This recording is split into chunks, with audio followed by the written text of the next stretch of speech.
Hello and welcome to the WrestleTalk news. I'm Ollie Davis. Roman Reigns isn't just a good guy. He's not just a bad guy. He's the guy who's inexplicably still being pushed as WWE's top full-time babyface. It's an experiment that's lasted a couple of years now, and without any real competition, like when WWF abandoned the push of the All-American Lex Luger, Vince McMahon hasn't been forced to change his plans. But Roman is booed very audibly at TV tapings, and it's cheered when he loses, as last week's Raw accidentally showed when they cut to this insanely happy guy when Chris Jericho beat Reigns for the United States Championship. However, on this week's episode, in the promo recap of the title change, TDE Wrestling have pointed out on Twitter that the video package cut to the same guy when Roman was pinned, but blatantly from a different moment in the match, with the man adopting the classic distressed Cobra stance, as if he's sad Roman lost. Because sometimes WWE adopts the same rewriting history PR strategy as North Korea. Let's just remind ourselves, he isn't sad, he was literally jumping up and down for joy. We interrupt this broadcast for a special Patreon shout-out. Cheers, Dr. Fantastic, Mark Johnson,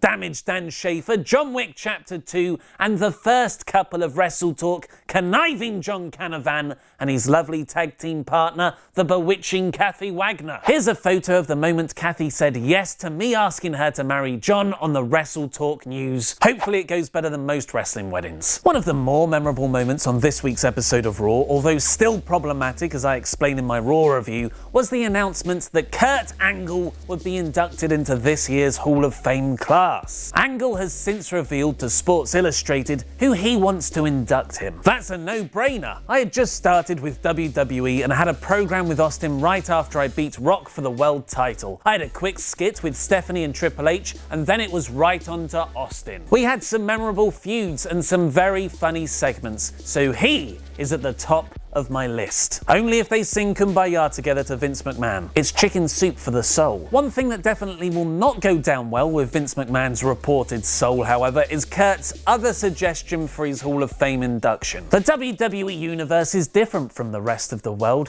Even though I was wrestling all these great matches, most WWE fans didn't see those matches. That makes me sad, but it would be nice if WWE somehow got my TNA library. Vince, he said the forbidden words! There is one excellent idea off the back of his TNA run that Kurt did have though, which he told Lillian Garcia on her show Making Their Way to the Ring. The one that I would really love to have a final match with right now is the kid that's the hottest right now in WWE, and that's AJ Styles. I wrestled AJ in TNA and I can tell you that he is every bit as good as Shawn Michaels. One of the best matches I ever saw live was Angle versus Styles at a TNA live show in Wembley Arena, so yes, that would be pretty cool. Someone who is still working for TNA is their former heavyweight champion Drew Galloway, but that's not the only promotion he's wrestling for right now. Arguably one of the hardest working men in wrestling, he flew to Dundee at the weekend to announce that yet another British promotion